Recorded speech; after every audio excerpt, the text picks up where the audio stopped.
ভালো জিনিসটা আল্লাহ রাস্তায় দান করতে হবে, ভালোটা। আমরা অনেকে যেটা করি, সবচেয়ে খারাপটা দান করি। ফর এন এক্সাম্পল, আমের বাগান আছে আপনার, তো আপনি ভাবলেন যে কিছু গরিবদেরকে দান করবেন। তো যেটা করে আমাদের দেশে সবচেয়ে পচা যেগুলো, ওইটার একটা বস্তা করে। ওইটা কেন? ওইটা দান করবে উনি। এরপর ধরেন রিক্সা থেকে নামছেন, হঠাৎ একজন ভিক্ষুক ফরিয়া দিয়ে এসে হাত পাতলো। তো এখন আপনি ভালো মানুষ, আপনি দান করেন, দিতে চাচ্ছেন, তো পকেট থেকে টাকা বের করে খুঁজতেছে যে সবচেয়ে পুরাতন নোট কোনটা। তারপরে দেখবেন যে 5 টাকার স্কচ টেপ দিয়ে লাগানো থাকে না ছেঁড়া নোটগুলো, ওইটা খুঁজে যে ওইটা দিব। তো এইটা যদি করেন, এটা আপনি ভুল করছেন, কারণ এই দানটা বেসিক্যালি আপনি আল্লাহ তাআলাকেই করছেন।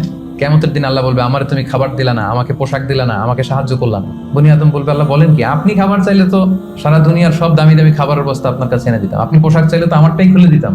আল্লাহ বলতেন, ওই যে অসহায় পীড়িত দুস্থ সুবিধা বঞ্চিত মানুষগুলোকে খাওয়ালে আমাকে খাওয়ানো হতো, তাদেরকে পড়ালে আমাকে পড়ানো হতো। তো এই যে আপনি ছিঁড়া নোটটা যে গরিবের হাতে দিলেন, আসলে এটা আল্লাহরে দিয়েছেন আপনি, এটা কখনোই করবেন না। আল্লাহ তাআলা বলছেন, ওয়ালা তায়াম্মামুল খাবিসা মিনহু তুনফিকুন, খারাপটা আল্লাহরে দিও না, আল্লাহর রাস্তায় ভালোটা দিবে। সবচেয়ে ভালোটা যদি আপনি আল্লাহর রাস্তায় দিতে না পারেন, তাহলে আপনি ইমানদারি হতে পারবেন না। তাই আমরা ভালোটা দিব খুঁজে খুঁজে। আপনি আম বাগানের মালিক, আপনি সবচেয়ে টসটসে পাকা এক বস্তা আম আপনি কালেক্ট করবেন, যে এটা আপনি দান করবেন। ধরেন যে 10 টাকার কচকচে নোট নিয়ে আপনি সবসময় ঘুরলেন এবং এটা প্ল্যান করলেন যে যখন দিব এই চকচকে 5 টাকার নোটটা দিব, কারণ আল্লাহ বলেছেন সবচেয়ে ভালোটা আমার রাস্তায় দাও। তো এই অভ্যেসটাকে আমরা একটু করতে পারবো ইনশাআল্লাহ।